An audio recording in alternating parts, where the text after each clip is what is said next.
Good evening. I'm Jennifer Lister, the Executive Director of the Roslyn Landmark Society, and I'd like to welcome you all to our 2023 annual meeting. Thank you all for being here. I would also like to personally thank Mayor John Durkin. I know he's in here somewhere. He just was. And Diane. First, Mayor Durkin.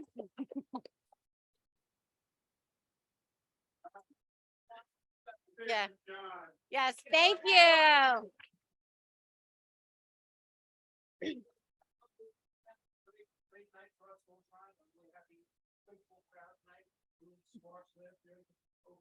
Yes.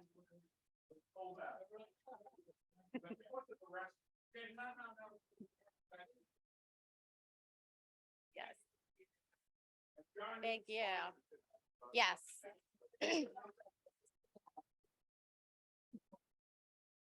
Yes, they generously sponsor this event, so we are greatly appreciative of their support. So I wanted to also thank those on Zoom. We have a few people attending by Zoom this evening, and just wanted to mention that if you have any questions on the Zoom, please enter them into the chat area. So first, before we begin our presentations, we're going to get some busy work out of the way, and we're going to start with having the trustee elections. You'll see on your table that we have ballots on the table, so please use those to cast your votes. Those on Zoom, a poll will be launched for you when voting is open. So do we want to? Okay, so at our October 23 board meeting, the trustees appointed a slate of 4 officers and a total of 7 trustees in all, which included 4 officers that are up for a 1-year term election. So, and again, according to our bylaws, these appointments are to be voted at the annual meeting with the majority vote, and that is what we are doing this evening. So, moving on to our election process, each trustee up for a 1-year term will be able to say a few brief words about themselves and why they'd like to continue as a trustee. First up, we have Howard Kroplik, currently our co-president and trustee, up for a 1-year extension as a trustee. Good. Thank you, Jennifer. Let's hear for Jennifer. Oh, thank you. And let's also hear Yes. Darren St. George, who really Yes. arranged the whole meeting. Thank you, Darren. Good. So if you don't know, I'm Howard Kroplik. I've been involved with the Roslyn Landmark Society for now 11 years. I've been president, co-president since 2018. And, you know, we started working on the Roslyn Grist Mill project in 2015, where Craig Westergaard was the president. And you'll see a little later what progress we've made on it. We still got a ways to go, but we're really proud of the organization we've put together here. We have over 350 members, many sponsors and supporters, and I'm looking to continue as co-president with my trusty co-president, John Santos, over there, who will be talking. And again, we appreciate everybody's support here. Thank you very much. Hey. Next up, we have John Santos. Would you like to say a few words? Again, co-president and secretary up for a 1-year term extension. Okay, so John Santos, I've been involved in the organization for 22 years, after another, and I really enjoy working with Howard Kroplik. It's a lot of fun for that, and like the next year. Thank you. Okay, next up we have Jordan Fensterman, our current vice president, up for a 1-year term extension. Is Jordan? Oh, he's not here yet. He's not here yet? Okay. Okay, we'll go to Aviv Fine. Unfortunately, Aviv was unable to attend, but he is also our current treasurer and up for a 1-year term extension. John Flynn, apologies, he was unable to attend as well. He's currently a trustee and up for a 1-year term extension. Matt Korn, a current trustee, up for a 1-year extension. Hi, I just want to say it's a pleasure to be with the organization. It's really amazing how much effort they do to keep everything going. I'm here just to help them do it, and I'd like to do it again next year. Thank you. Thank you. Craig. And Craig Westergaard, a trustee, 1-year term extension, the former president of the Roslyn Landmark Society. Yeah.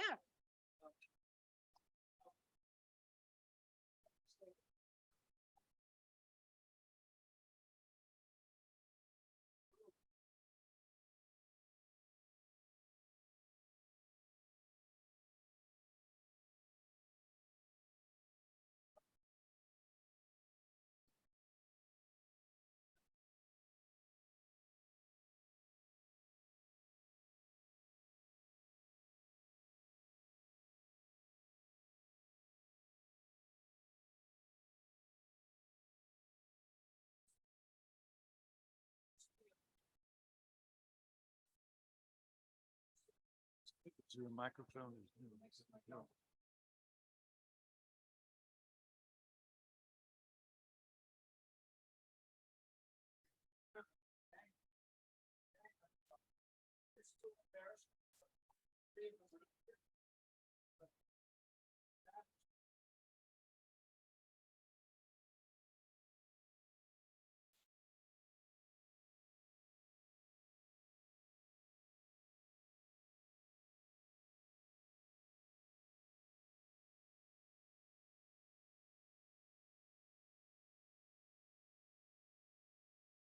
Thank you, Craig. And as a side note, the walking tours are fantastic. Craig and Florence put a lot of work into these tours. So please keep an eye out for the spring one because we'll definitely be doing that. Thank you, Craig. Okay, so moving on. If you want to take just a brief moment on the ballots to vote for the trustees at this time, we'll give you a minute just to do the trustees, which is the top portion of the ballot sheet.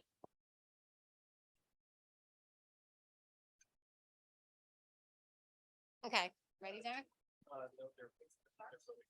Oh, all right, Zoom is voting. Thank you.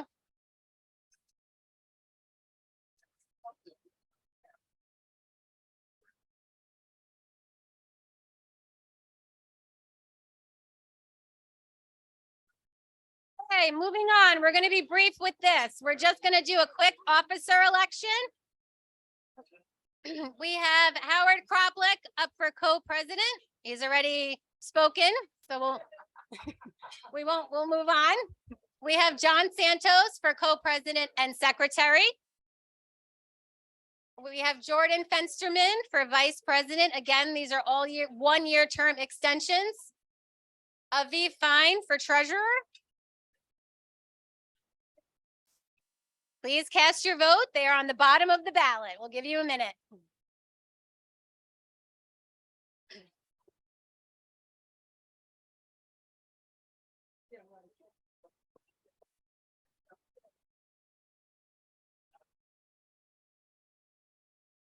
Good.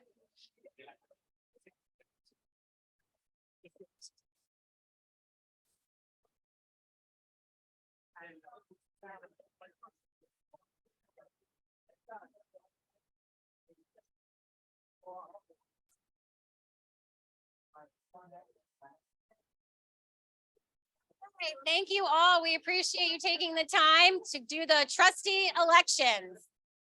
Now, moving on to the exciting part, we're going to move on to our present. Hello, we're almost there. Hey, come on. I know, I'm trying so hard. My voice doesn't travel very well.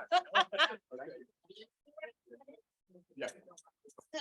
So this year, thank you all for being patient with the elections. This year, we're very excited to be honoring the John Robinson family, who built the first grist mill at the Hempstead Harbor location between 1701 and 1709. A special presentation will be given this evening by Professor Tim Bestor, an 11th generation descendant of the John Robinson family. Professor Bestor has a PhD and is a professor emeritus of genetics and development at Columbia University. This evening, to introduce Professor Bestor and begin our presentation is Howard Kroplik. Howard,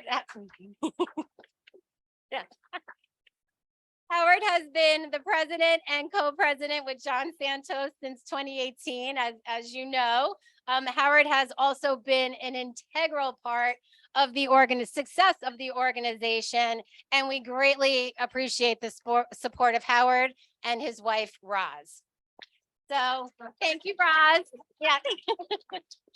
So without further ado, I'd like to introduce Howard Kroplik to begin the evening presentation. Thank you. Just hold it. Yeah, Thanks, Jen. Hey, it's great to see everybody here. Great turnout. And I want to start here by really giving a shout out to all the membership. This year we have 357 members total, and a lot of the supporters and sponsors are in the room here today. And probably the biggest supporter and the most important sponsor is my wife, Roz. I could not do anything without Roz. So thank you, Roz. Very important. We already thanked John Durkin, who again has really made a tremendous contribution, not only to the village as the mayor, but also to the Roslyn Landmark Society. Nathan Hallegra, one of our sponsors, is over here. Daphne Hengis over there, who gave one of the VIP tours. Wave your hand there, Daphne, a great supporter too. Joanne and Rick Shaper, and again, supporters, where are you? Right over there. The Roslyn Times and Steve Blank, where's Steve? He's over here. And the Roslyn Times does such a great job reporting on the village of Roslyn and the Roslyn grist mill and the Mackey Estate Gate Lodge. We really appreciate your support and all the great reporting that you do over there. We have Juliana Terrian from Raleigh Motors here, a tremendous supporter of the Landmark Society. Marshall Bernstein from the village, a village trustee over there. Where are you, Marshall? Over there. My good friends, Carol and Jerry Rokoff, again, sponsors. I know them for over 55 years. I was a baby when we met, too. Richard Handler, our village attorney over there, does a great, not village attorney, the attorney for the Landmark Society, does a wonderful job. Larry and Ellen Vino, again, good friends and supporters over there. And we appreciate all the supporters and members itself. Let's hear it for everybody. Now for the next hour, I'm going to tell you all the highlights and plans. No, I'm not going to do that this year. So what we did, we have a little handout here that talks about what we did in 2023 and what our plans are for 2024. So we're going to cut the presentation so that we can all enjoy the evening and food. But it was really a great year for the Landmark Society. As you see, the Roslyn grist mill keeps changing. Right now, it's being supported on its timber frame. And next year, we're going to finish the second phase of the restoration. The second floor will go up. We'll have the shingles on it. And it's really going to be a major attraction for the future here in the village. We have a second major project, the Mackey Estate Gate Lodge. If you see that on the corner of Main Street and Harbor Hill Road, that's changing. We eliminated 90% of the graffiti. We're going to light it up soon, which is going to be great. And that's the gateway, not only to the village of East Hills, but also the gateway to the village of Roslyn. And we're planning on, and we have grants. We're constantly looking for money too. So we have grants with the Gardner Foundation. We have grants with New York State. So we're constantly seeking grants because these things are not inexpensive to do, because you have to really get prevailing wages to move it ahead. But we've been very successful in fundraising. I think the Roslyn Landmark Society has been more successful in gathering grants for the projects than almost any other historical society on Long Island. So we're very proud of that. And here you'll see in the handout, we've done programs. We're doing more student programs. We have a student scholar this year too, through the Gardner Foundation. We had the VIP tours. I talked about Daphne was one of the hosts. John LeBoutelier did another one too. The Schlesinger family. We had a tour of Wenlow. Nobody ever gets to go see Wenlow on Roslyn Harbor, so that was good. And we had a scavenger hunt. The scavenger hunt was fantastic. So that's my half an hour presentation on the highlights in 2 minutes. Pretty good, right? You like that? Well done. And our plans again for next year, we're going to be expanding our programs. We've got some exciting programs. We're going to be utilizing our website. And again, tremendous progress both on our two major projects, the grist mill and the Mackey Estate Gate Lodge. Good. So that's my highlights of presentation. Now I'm going to talk about the Robinson family and the Roslyn grist mill. I'll give you an introduction to the professor over here. So what's the history? This is a great picture. This dates back to about 1880, showing the grist mill looking southwards from Hempstead Harbor. So here's the story about the professor and the Roslyn grist mill. In April of this year, I got a nice email from Professor Tim Bestor saying that 2 years ago, I got a first letter. Then you sent me an email again in April, yes, saying that he is a descendant of John Robinson. And so John Robinson was the first person to build a grist mill at the head of Hempstead Harbor, where the current building is. And in April, we met, and the professor challenged me, said, can you find out even more information about my family? And he's got tremendous research, but we said, yes, we're going to do it. So I went to the Bryant Library Historical Local History Collection, and two of our trustees are here today, Ariel Morabito and Carol Clark. Raise your hand over there. And I said, what do you have on the Robinson family that maybe we haven't seen before? And what they have is this letter over here. It's a 1920 letter. It was from Dwayne Robinson describing the grist mill and the role of John Robinson. And you hit the next slide. So Dwayne Robinson, again, a direct descendant of John Robinson, and he was secretary of the Department of History for the state of South Dakota. He wrote a letter to Harold Godwin, who again, he was a trustee of the Roslyn grist mill and the grandson of William Cullen Bryant. And he did a whole history of the grist mill dating back to where his family originated it. And he based it on town of Hempstead records. He provided the history of the grist mill dating back to 1698. And it was in 1698, exactly on April 2nd, John Robinson received a grant to set up a grist and fulling mill at the head of Hempstead Harbor. So he got a grant before the 1700s. Sometime between 1701 and 1709, Robinson built the first grist mill at the location of Roslyn grist mill. On May 2nd, 1709, the Robinson family sold the grist mill to Charles Mott. And then eventually a larger Dutch frame grist mill was built at the location sometime between 1715 and 1741. And that's the building that the tie beams and the columns exist today. Okay, but it all originated with the Robinson family. And his letter, can you go back just a little bit? Over there, you see he had a notation over there, a hand notation.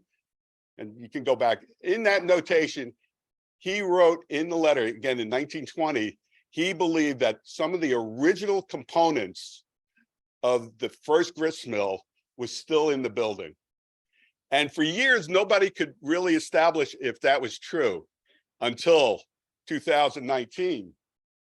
Look at this. On December 26, 2019, several timbers were discovered under the existing grist mill structure. And you can see it over here. We were excavating for the new foundation. And there were these timbers that it didn't relate to the current grist mill. We believe in doing dating that this timbers could be from the original John Robinson grist mill. over there. So, and that confirms what Dwayne Robinson, 1920, believed, that parts of the original grist mill are still there. So we have those timbers. So with that, it is an honor here to introduce to you Professor Tim Bestor, again, 11th generation descendant of John Robinson. Professor Bestor. And you want the chair? You want to sit here or right in the center? You want to sit over here? Be better to sit in the middle. Okay, we'll sit in the middle.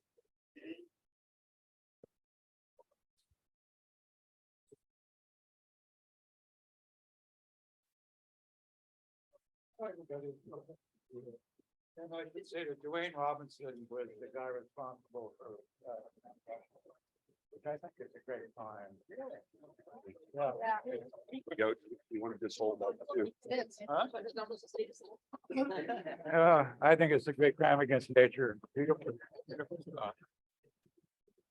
Okay, so here's the rider map from 1670, and you can see Cold Spring Harbor over here and Hempstead Harbor over here. And you can't quite make it out, but on Mosquito Cove up here it says there's a sawmill. This is Hempstead Plain. This is Huntington. This is Oyster Bay. This is Huntington.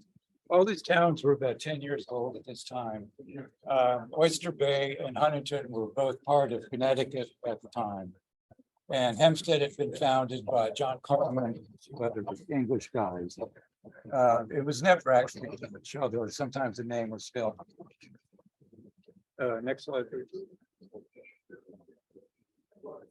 Yeah, this is a genealogy that one of my aunts put together by writing letters to various town halls. And it was provocative and interesting, but you don't really, but she was not a genealogist. So I hired Marie Scalisi, a professional genealogist in Huntington, who specializes in Long Island lineages, and she provided the following. Next slide. Yeah, oh, for this is my mother, Marilyn Ione Robinson. She was a direct descendant of John Robinson. And the name Bestor will come back because it's a variant spelling of the name Barstow. And we'll come to that at the very end. Next slide, please.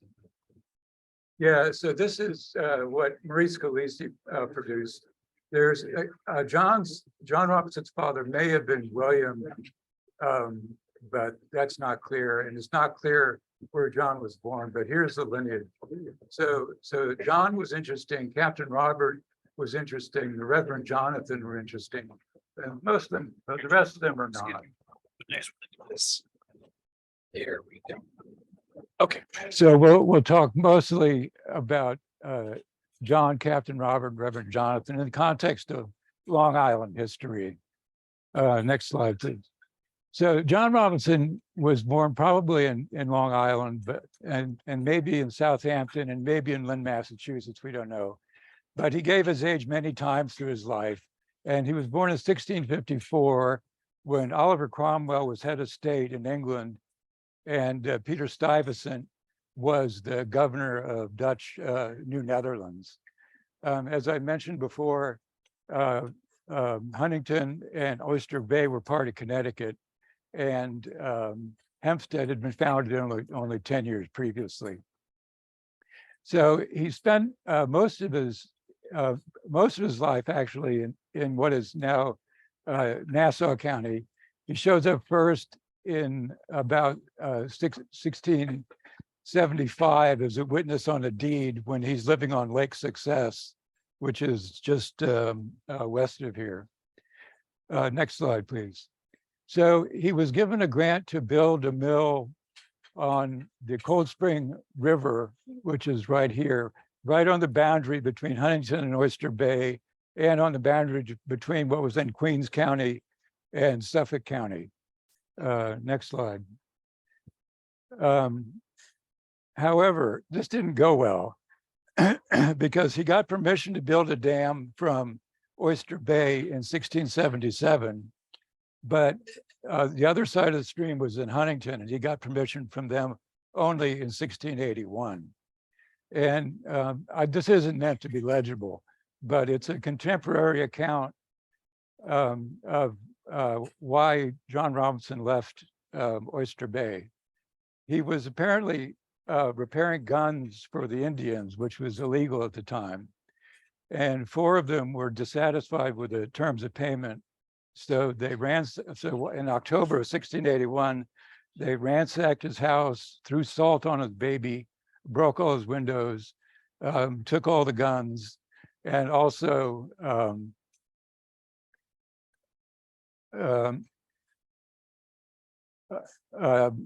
drank a large amount of alcohol that Robinson had on hand. And this led Dr. John Strong, a prominent historian of Long Island Indians, to speculate that Robinson was selling alcohol to the Indians, but that's pure speculation. There's no evidence.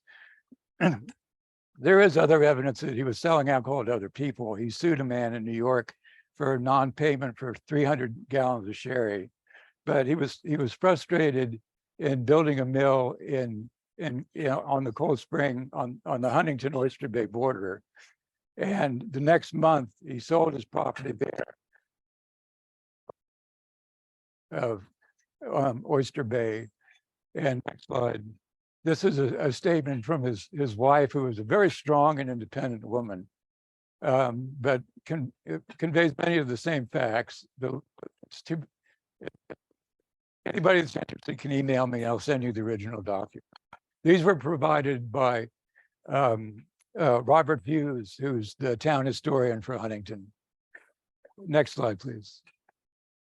Yeah, and this is a letter. I don't know if you can't read this. Jane Robinson, spelled with 2 B's, wife of John Robinson, and it goes on to say that he's forgiving they're forgiving a debt for storage of corn, which at the time meant almost always meant wheat rather than maize as we know it. And in England, even today, corn means wheat. But she was, go back a slide, please. So she was probably illiterate, because there's a few other documents where she signs with a mark. And this was done by the county clerk. But it's fascinating when you find these original documents from the 17th century. You look down here, it says 1685. In the reign of our Queen Mary. William and Mary were the king and queen of England at the time. Next slide, please. Yeah, so John in 1691 was appointed to colonial.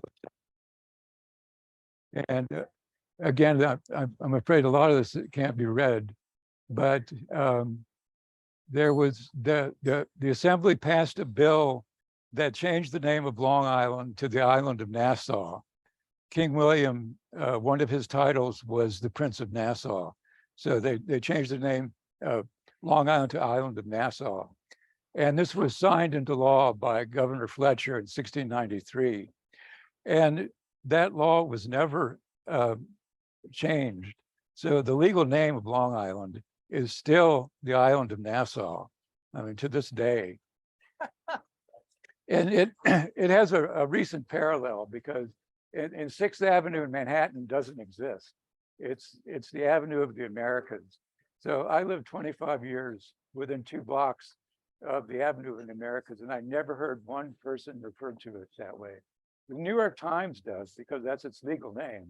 But the Long Island is an informal name. The formal name is the Island of Nassau, which nobody's ever uses.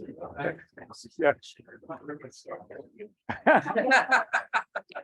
Okay, so on this, on the General Assembly were Cortlandt and Pell and a number of other people that have streets in Lower Manhattan named after them. Cortlandt got into trouble because he was funding pirate voyages, and Governor Fletcher was doing the same, and he was recalled to England in about 1695. Because there was a lot of pirate ships operating out of New York City at this time. Next slide, please. Yeah, so John built the mill prior to 1709 in Huntington with the help of two of his sons who were of age. He had three sons and a daughter that died very young.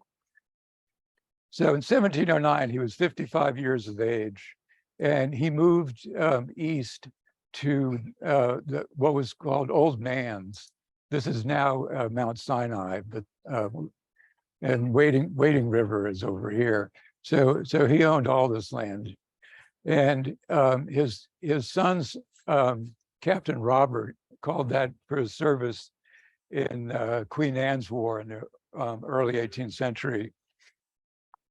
Next slide, please. He built a house in what is now Yaphank. At the time, it was a remote, unincorporated area that didn't have a name. But in the 70s, the Times went out and took pictures of the house. Next slide, please. And then some years later, here's the photo credit is for Howard Kroplik here. So when I told Howard that John Robinson's son had a standing house, he immediately drove out there unannounced, introduced the owners, who were very gracious. I mean Howard. This is on one of the cornerstones of this house is the date 1726, and it was used as to house farm workers for many years, which means it was never renovated or destroyed, and the interior exists in much the same state that it did when it was built in 1726. So this is a house that was built by John Robinson's son, and it's still standing in what is now Yaphank. Next slide. Yeah, now I wish this was legible, because up here on January 7th, Jonathan Robinson married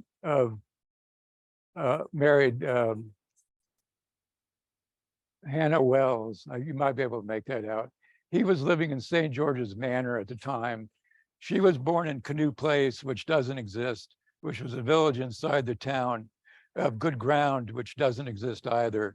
Both of them are now what is in now Hampton Bay.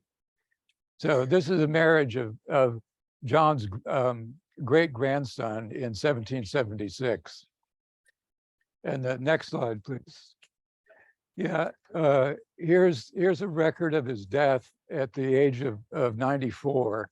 It says a humble minister. Down here is some latitude and longitude. If we could go to the next slide. It's simply a latitude and longitude, and this is probably somebody that died of sea in this location. The next slide, please. Now, this says burned to death, and a little girl that's 2 years and 9 months old. There on another place, it says transferred to parsonage grounds, and the name appears to me to be Jewish. And what I think happened was that a Jewish person was buried in a Presbyterian cemetery, and either because we don't know who objected, but they were removed and buried on the parsonage ground, which is not consecrated ground. But it was whoever was responsible for the reinterment, it was an act of kindness on the part of the parson, whose name I don't know. But it's so many of these documents have been destroyed by fire or water or insects or mice, that it's really nice when you see one that's in this pristine condition. Even though died at sea, it says colored down here. It's an African American. Even though many of these things are sad, and a lot of them died at young ages. Jonathan died at 94, and in a history of Long Island published in 1848, there's quite a bit of this guy. They said he was almost simple-minded. He was a very pure of spirit. And the author of this book was present at the first sermon that he gave in the 1790s. And he chose for this sermon the Book of Canticles, which is also called the Song of Solomon and Song of Songs. And it's the only book in the Bible. It's erotic. So you know, it's usually said to be an allegory of love between, God and man, or God or man and the church. But if you read it, it's clearly erotic. And his peculiarities were much noted at the time. Next slide. So this is his tombstone, which is in what is currently the town of Orient. At the time, it was oyster ponds. And this is a constant problem with New Island history, because every single town, especially in Suffolk County, has changed names at least once. Sometimes they don't exist. And you can usually sort through it. But going back to the old literature, it's very hard to know what the town is currently called. But in this case, he died at the age of 94 and is now buried in oyster ponds, although he died in what was then called Brookfield and is now part of Manorville. Brookfield no longer exists, although there's a Brookfield Presbyterian Church there, which was built in the 1830s. Next slide, please. Yeah, now this is the oldest surviving picture of one of my relatives, which is a great picture because it's really depressing. I mean, this is Phineas Robinson. He was the youngest brother of Jonathan Norton Robinson. He went to Hamilton College in about 1815, and he was the first person in my mother's family to go to college, and he was also the last.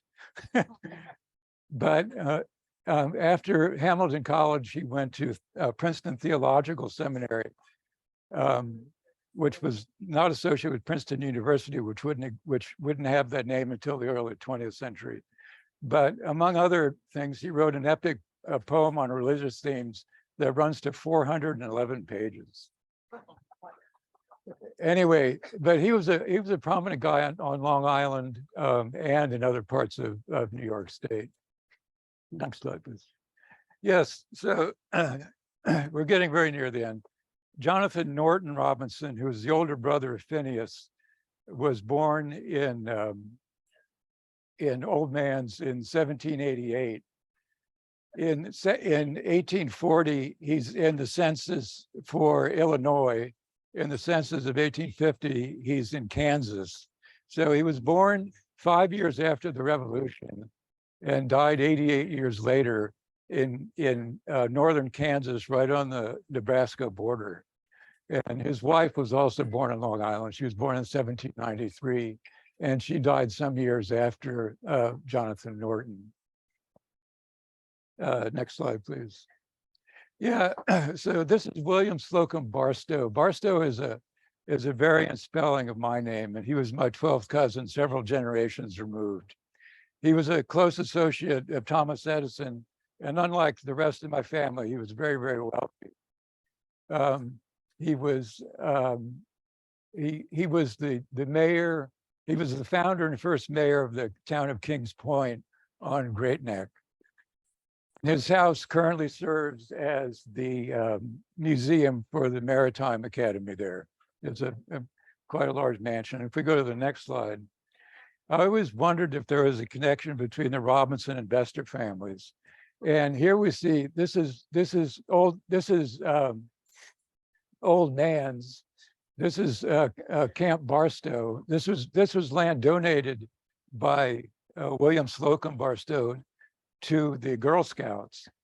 Now it's a public park, but this land was once the property of John Robinson, which I think is a delightful coincidence. And I think that's the last slide.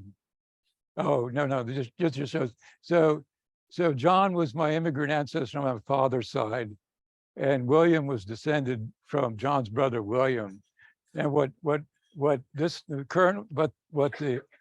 the Kings Point Barstow didn't know was that there's a record that his immigrant ancestor was whipped for public drunkenness in Boston in the 1750s.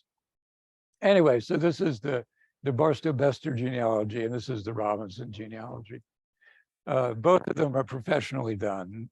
You know, this doesn't come from the internet. Next slide, please. Yeah, and this is a slide that Howard added.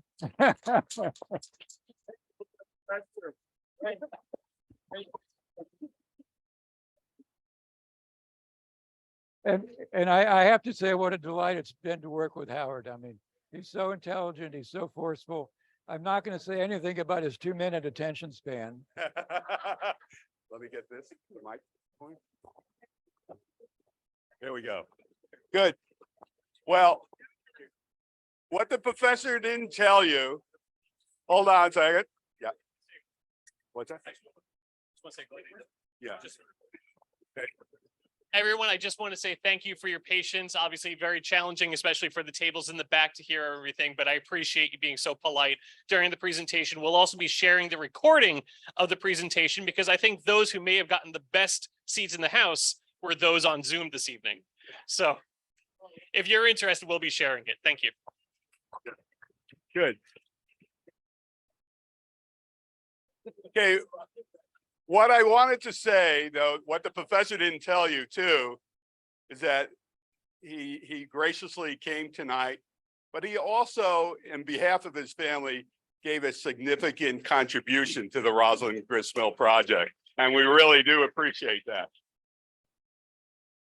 Go ahead. Is it inappropriate to give you amount? Do you want the amount? Sure. And he said it was okay to give the amount. He gave $250,000 to the project.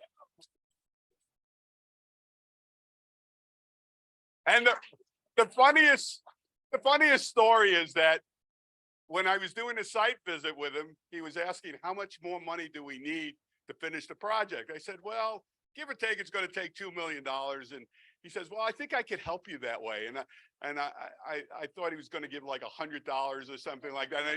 And, and so, you know, being a good salesman, I asked him, well, how much are you talking about? And he goes, 200 to 300. And I go, dollars? No, he says $250,000. And I go, whoa. And so it's amazing. So, Professor, we appreciate it. And Jennifer has something for you. Yeah, Why don't you read it? presented to the John. Oh, we're not good at this. Presented to the John Robinson family on Tuesday, October 24th. The Roslyn Landmark Society recognizes the John Robinson family for their significant contribution to the village of Roslyn and its neighboring communities with gratitude and appreciation. So thank you very much. But Professor Bestor, we have something else for you too. And what we have here, we have a gift for you and your family. We have a piece of the grist mill here for you. So here, this is it, and it has an original handmade nail in it as well. So this is for you and your family. For the next 11 generations, you can show this to. But thank you so much. Okay, thank you all.